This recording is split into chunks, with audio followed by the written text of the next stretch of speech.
채널 구독과 시청해주셔서 감사합니다. 좋은 하루 되세요. 믿고 보는 남국민을 또 한 번 증명한 드라마 1000원짜리 변호사가 잦은 결방과 온갖 구설 속에 막을 내렸습니다. 내부자가 폭로한 불화설에 관심이 쏠리고 있는 가운데 남국민의 의미심장한 종영 수감까지 화제입니다. SBS 금토 드라마 1000원짜리 변호사는 수임료는 단돈 1000원, 실력은 단연 최고, 가성비 변호사 천지훈이 빼고 없는 의뢰인들의 가장 든든한 백이 되어주는 통쾌한 변호 활극입니다. 1000원짜리 변호사는 매 작품마다 성공을 거둔 배우 남국민의 차기작으로 일찌감치 관심을 모았습니다. 1000원짜리 변호사는 1회 시청률 8.1%로 시작해 3회엔 12.9%로 올랐습니다. 11월 11일 최종회를 남겨둔 천변은 흥미롭고 통쾌한 스토리에 힘입어 8회 최고 시청률을 기록하며 믿고 보는 남국민이라는 찬사까지 나왔습니다. 이는 올해 방영한 미니시리즈 전체 1위에 해당하는 기록입니다. 표류하던 SBS 금토 드라마를 살린 1등 공신으로 꼽혔습니다. OTT에서도 좋은 성적을 거뒀습니다. 디즈니를 통해 해외에 공개되며 대만, 인도네시아, 일본, 홍콩, 싱가포르 등에서 시청 순위 상위권을 기록했습니다. 하지만 8회 이후 하락세를 이어가기 시작했습니다. 먼저 잇따른 결방이 이야기의 흐름을 또 끊었습니다. 1000원짜리 변호사는 10월 21일 방송 예정이었던 9회부터 명확한 설명 없이 결방을 거듭하며 사실상 주일 배극이 되어버렸습니다. 물론 프로야구 중계, 이태원 참사로 인한 국가애도 기간 등의 변수가 있었지만 잦은 결방은 결과적으로 시청자들을 떠나게 했습니다. 여기에 SBS가 당초 13회로 알려진 드라마를 12회로 종영한다고 발표하면서 논란이 더해졌습니다. 연장은 인기 드라마의 숙명 같은 수순이기도 했습니다. SBS 측은 빠른 전개와 완성도 높은 결말을 위해 12부작 종영을 결정했다라고 이유를 밝혔지만 시청자들의 불만은 더욱 커져만 갔습니다. 흥행 드라마의 조기 종영에 제작사 스튜디오S와 작가 사이의 불화가 조기 종영의 원인이 아니냐는 의혹도 제기됐습니다. 1000원짜리 변호사의 이해하기 어려운 잦은 결방과 조기 종영은 제작사 스튜디오S와 작가의 불화가 시발점이 된 것으로 알려졌습니다. 스튜디오S는 SBS가 드라마 경쟁력 강화를 위해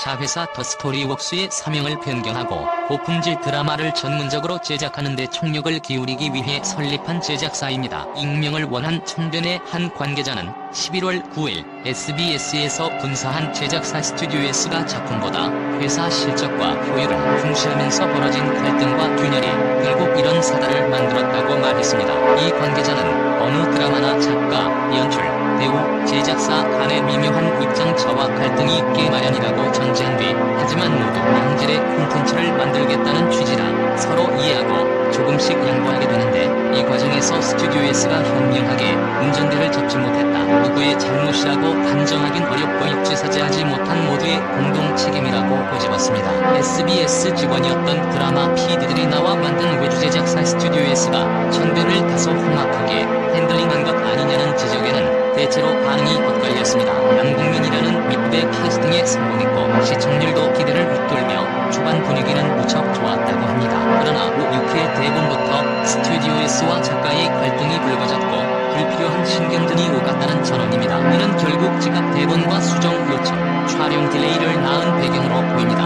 과도한 PPL도 사태를 키운 원인 중 하나였습니다. 무리한 PPL을 천변에 대체하며 작가와 갈등의 골이 깊어졌다는 목소리입니다. 한 PPL 관계자는 천변은 대놓고 광고를 하는 것 같은 노골적인 PPL이 극초반부터 여러 등장해 눈을 의심했다고 말했습니다. 실제로 천변에는 커피 믹스와 찜닭, 양대창, 건강기능식품 등 다양한 PPL이 줄기차게 등장했는데 남국민이 사무장이 타준 커피를 마신 뒤 카페를 만드셨습니다라고 극찬하거나 야식을 보곤 제가 찜닭은 싫어하지만 스파게티와 먹으니 맛있네요 같은 대사를 하는 장면이 여러 전파를 탔습니다. 보통 조연 배우가 두루뭉술하게 제품을 언급하는 데 비해 조연이 직접 PPL에 나선 것이라 이례적이었습니다. 그렇다고 PPL을 제작사 과실로 볼 순 없습니다. 방송사가 제작비 전액을 지원하지 않는 탓에 턱없이 모자라는 제작비를 마련하려면 협찬과 PPL을 적극적으로 끌어와야 하는 게 현실이기 때문입니다. OTT 플랫폼인 디즈니 플러스와 관련한 잡음도 나왔습니다. 천변은 웨이버와 디즈니 플러스에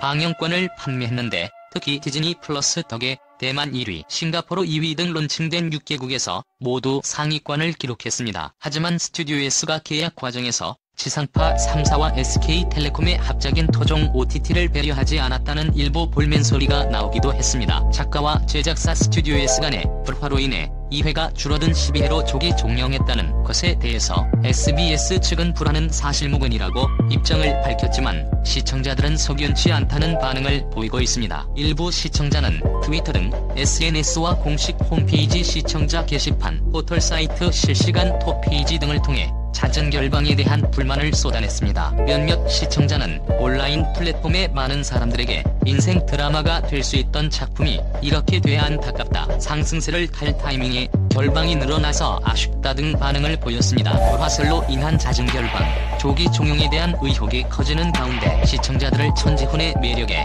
흠뻑 빠지게 했던 남궁민의 종영 소감이 화제가 되고 있습니다. 남궁민은 1000원짜리 변호사는 저에게 있어서 성장통 같은 작품이었다. 힘든 일도 많았지만 촬영하면서 많은 것을 느끼고 작품에 있어서 책임감을 느끼며 끝까지 김재현 감독과 서로 의지하면서 만든 작품이라고 했습니다. 이어 저를 믿어주고 단숨에 달려와준 동료 연기자들에게도 너무나 감사한 마음이라며 항상 제자리에서 묵묵히 어떻게 하면 더 좋은 연기를 보여드릴 수 있을까, 어떻게 하면 더 좋은 작품을 보여드릴 수 있을까 쉼없이 고민하며 조금씩 앞을 향해 나아가겠다라고 다짐했습니다. 1000원짜리 변호사를 통해 흥행 역사를 새로 쓰며 밑보남궁, 남궁민이 곧 장르라는 수식어를 다시 한번 공고히 새긴 남궁민. 외작품 캐릭터 위에 자신만의 색깔을 담아내며 인생 드라마, 인생 캐릭터를 갱신하는 남궁민표 신드롬 역사가 다음엔 어떤 작품으로 쓰일지 귀추가 주목됩니다. 한편 1978년생으로 올해 45세인 남궁민은 2001년 영화 번지점프를 하다로 데뷔했습니다. 탄탄한 연기력, 잘생긴 외모, 몸매, 부드러운 목소리까지 갖추고 있어 기본기만큼은 손색이 없는 배우였지만 이렇다 할 히트작이 없어 이름 석자만 알려진 배우 정도로만 주목받았습니다. 그러던 중 SBS 리멤버 아들의 전쟁, SBS 미녀 공심이로 점차 입지를 다져가기 시작하더니 2017년 주역으로 출연한 KBS ETV 김과장이 히트를 치면서 스타가 됐고 이후 MC로까지 활약할 정도로 승승장구하게 됩니다. 이후 SBS 금토드라마 스토브리그로 SBS 연기대상에서 대상을 거머쥐었으며 MBC 금토드라마 검은 태양에서 엄청난 벌크업 피지컬을 자랑하며 인기를 끌었고 MBC 연기대상에서 대상까지 수상했습니다. 올해 10월 11살 연하의 모델 진아름과 7년 열애 끝에 서울 신라호텔에서 비공개 결혼식을 올려 화제가 되었습니다. 채널 구독과 시청해주셔서 감사합니다. 좋은 하루